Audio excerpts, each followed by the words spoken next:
Palestine and Israel. It's complicated. Well, at least that's what some people would like you to think. We've long been sold the narrative of a tit-for-tat skirmish of rockets, a real estate dispute, or even a centuries-old religious feud. There's so much more to the story of Palestine we all need to know. So, how did we get here? Let's take it back to the beginning. It starts with the end of a world war, Muslims fighting each other, and a promise made by the West only a century ago. So here's how the story begins. It's 1916, and the First World War is raging on. The Ottoman Empire is 617 years old at this point and is on the brink of collapse. The British and the French had promised the Arabs sovereignty and Arab leadership over the Arabian Peninsula and the Levant if they helped them defeat the Ottomans. And so the Arabs said, okay. And so they helped them defeat the Ottomans. Now I know what you're thinking. What's this got to do with Palestine and the creation of Israel? Just trust me, we'll get there. Okay, so when the British and the French won, the Arabs wanted the land that was promised to them. But little did they know, the British and the French had this little top secret meeting. And in this top secret meeting, it was planned that the captured Ottoman province will be divided into areas of British and French control and influence. The British would receive Palestine, Jordan, and southern Iraq, while the French would control southeastern Turkey, northern Iraq, Syria, and Lebanon. This was called the Sykes-Picot Agreement. But then the Arabs found out about this agreement and they were shocked. They had been bamboozled and tricked. They thought that they were fighting a war in order to overthrow their non-Arab Muslim rulers, only to end up with, you guessed it, European colonial rulers instead. Anyway, that's a long story for another video. Now that the British occupy Palestine, something unusual is happening back in Europe.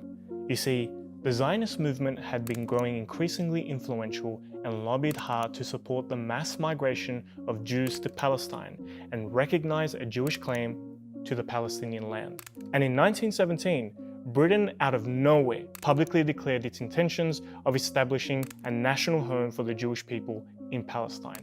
So the British just gifted Palestine, a country which was made up of 90% Palestinians, to European Zionists.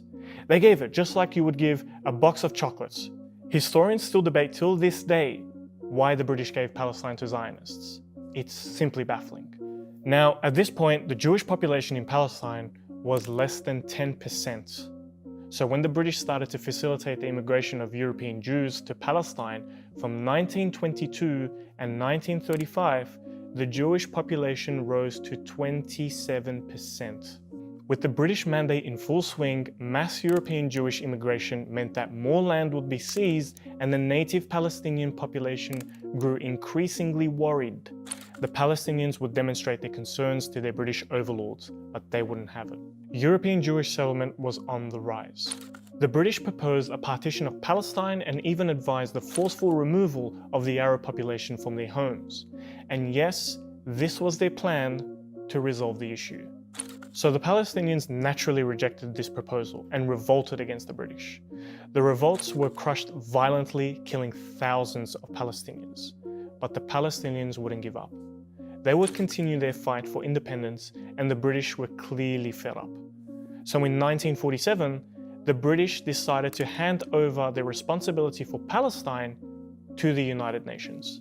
So basically, they just said, here, clean our mess. And so the UN proposed this ridiculous proposal again, where Palestine will be partitioned into a Jewish and Arab state. Remember, Jews in Palestine only constituted 1/3 of the population, most of whom arrived from Europe just a few years earlier. Yet, in this proposal, they were allocated 55% of the land. Feeling like they got a bad deal again, the Arabs rejected the proposal, and the Zionists accepted. However, here's the catch. The Zionists didn't agree to the proposed borders, and even campaigned for more land. So they agreed to an Israeli state, but didn't agree to the size of it, so they can just choose it for themselves. By 1948, Zionist militia would storm and capture Palestinian-populated villages and cities, leaving thousands of Palestinians homeless and landless. The Zionists wanted to seize and cleanse as much land from Palestine before the British would officially withdraw their forces. And on the same day that they left, the Zionists proclaimed the establishment of the new Israeli state. Overnight, millions of Palestinians lost their country.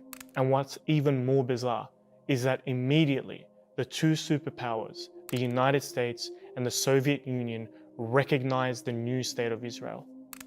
And if it couldn't get any worse, May 15th, 1948 was perhaps one of the darkest days in Palestine's history.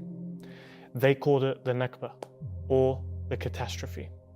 To lose your country, your identity, and your home just like that is something truly horrifying. But that wasn't enough for those Palestinian men, women, and children. They had to be ethnically cleansed from their lands and driven into near total destruction. See, the creation of the State of Israel didn't just mean that 1.9 million Palestinians were forced out of their homes. Didn't just mean that 78% of historic Palestine had been taken from its natives. Didn't just mean that 530 villages and cities were destroyed and ethnically cleansed. And didn't just mean the killing of 15,000 Palestinians in a series of mass atrocities. It means that it was the start of something even more horrifying for the Palestinian people.